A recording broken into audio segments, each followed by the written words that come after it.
ทักทายสบายดีพ่อแม่พี่น้องเมื่อทุกคน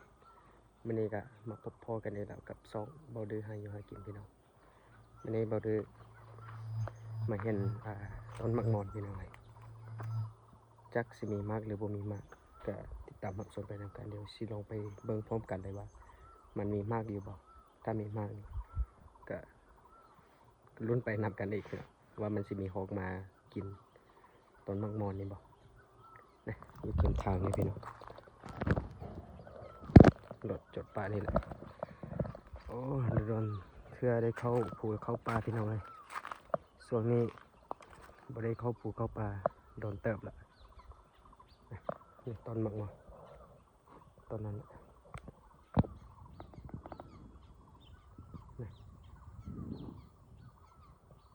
เราลงไปเบิ่งไปรุ่นนำกันว่ามันมีมากบ่ทำสายด้วย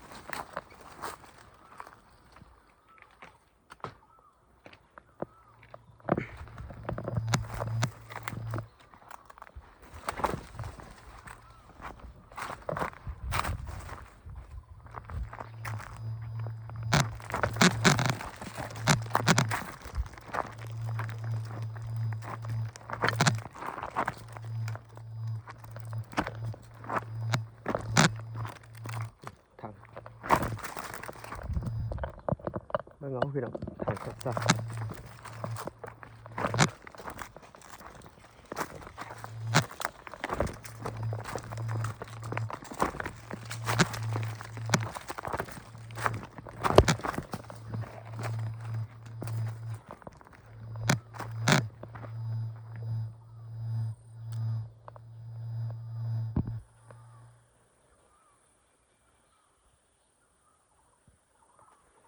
ต้นมักมอน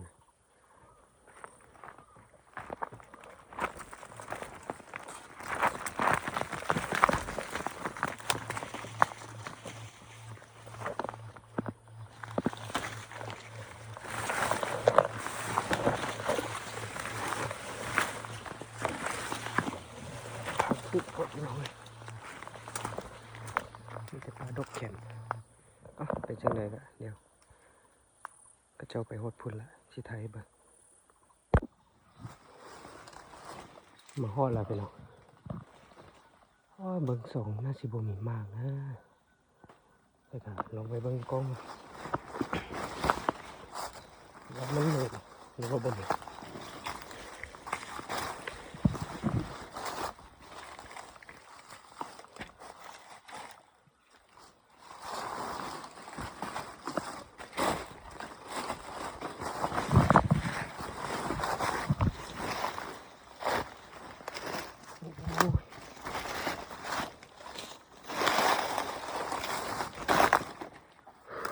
บ่มีมากอยู่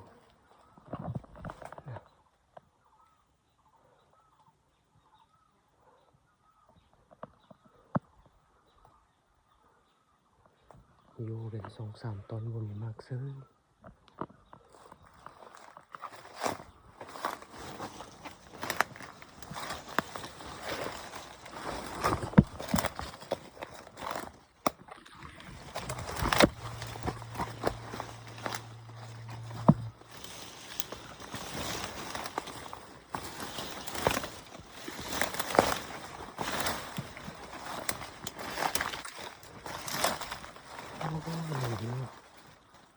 มากบ่เป็น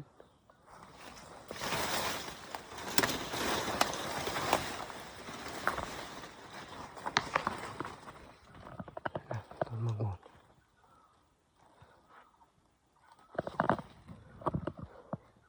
เดี๋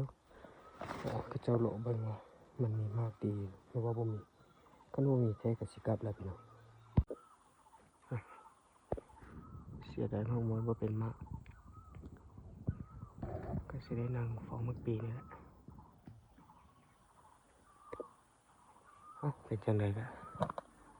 ติดตามรับชมกันนะครับพี่น้อยเราจะไปนั่งฝ่าพุ่น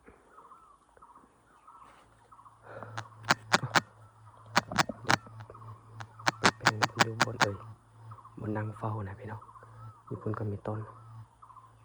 กกเมื่อปีนะฝั่งปุ่นก็มี ติดตามรับชมไปนำกันว่ามันสิมันหรือบ่มันทำอีกว่าเบิ่งต้นมักมอนน่ะสิกลับแล้วพี่น้องแต่ว่าเบิ่งเมื่อปีนี่คักสุดเบิ่งคือสิโอเคกำลังหากะแข่งบอลอยู่บนเสื่อเรียบร้อยนี่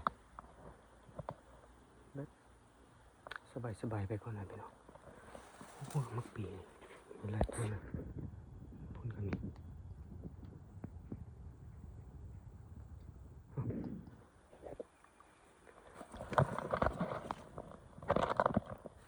เป็นเช่นไรก็ติดตามรับชมไปนำกันพี่น้องว่าสิกะขึ้นไปละแต่ว่าเบิ่งเมื่อปีช่างใดก็มาแล้วนะพี่น้องไม่จักเสียเที่ยวใดบ่ได้ก็ฝากติดตามไปนำกันพี่น้องพี่น้องคำแล้วได้ทับได้2 บาทฟองเมื่อปีมาเบิ่งต้นมังมอนมันบ่สุกบ่มีมากบ่มันบ่สุกเนาะเราไปเก็บเบิ่งว่ามันจะมีสักโต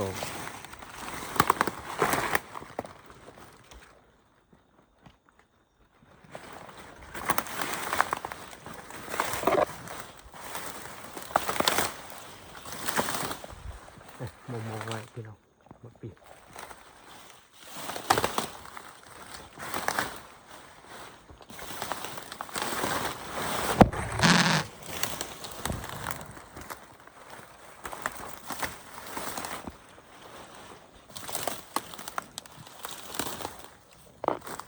ตกใส่เม็ด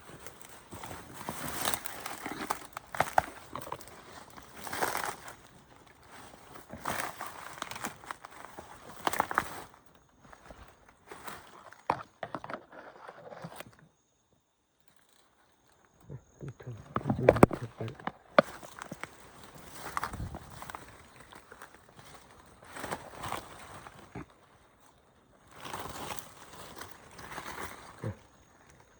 จะออกมากินนี่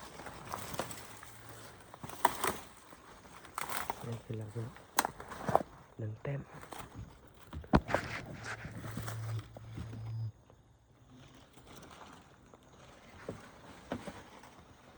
อีกตัวน่าจะมีอยู่แต่แค่นี้1 แต้มมันแล้วเนาะ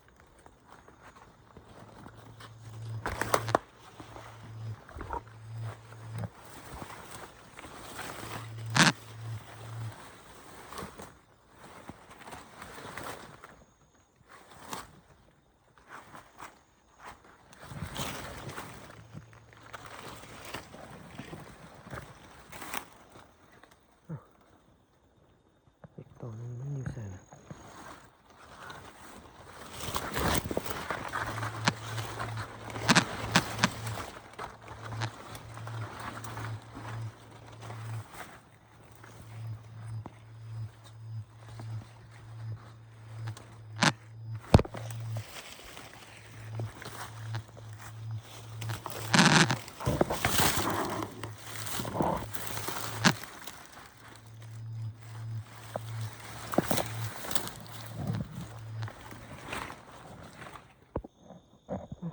พี่น้อง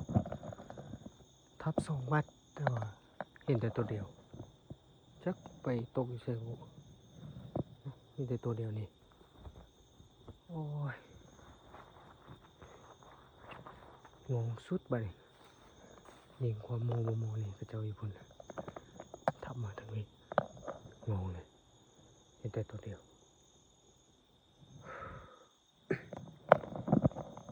จักบูมันไปตกเสียเลยพี่น้องหัวก็เจ้าเห็นแต่ตัวเดียวหรือว่าศพมันติดบน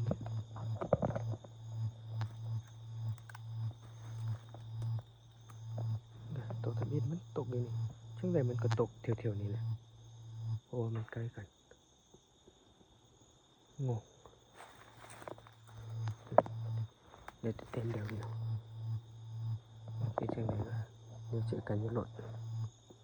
เดี๋ยวเตรียมตัวกลับก่อนพี่น้องขอขอบใจพี่น้องที่ว่ามาเบิ่งมาติดตามรับชมตั้งแต่ต้นคลิปจนจบนะมื้อนี้ก็มันบ่ได้มันหรอกแต่ก็พอ อได้อยู่ได้กินแล้วพี่น้องทับ2 บาทแต่ว่าตัวหนึง5บ่เห็นได้แต่ตัวเดียวก็อย่าลืมกดไลค์กดแชร์ฝากติดตามนะพี่น้องเพื่อจะบ่ได้พลาดคลิปใหม่ๆก็ขอขอบใจไม่ไล่พี่น้องไงกดสิได้ก็ขอขอบใจผมให้พี่น้องเมิร์ดทุกคนที่ว่ามาติดตามรับชมนะขอขอบใจเจอกันคลิปหน้าพี่น้อง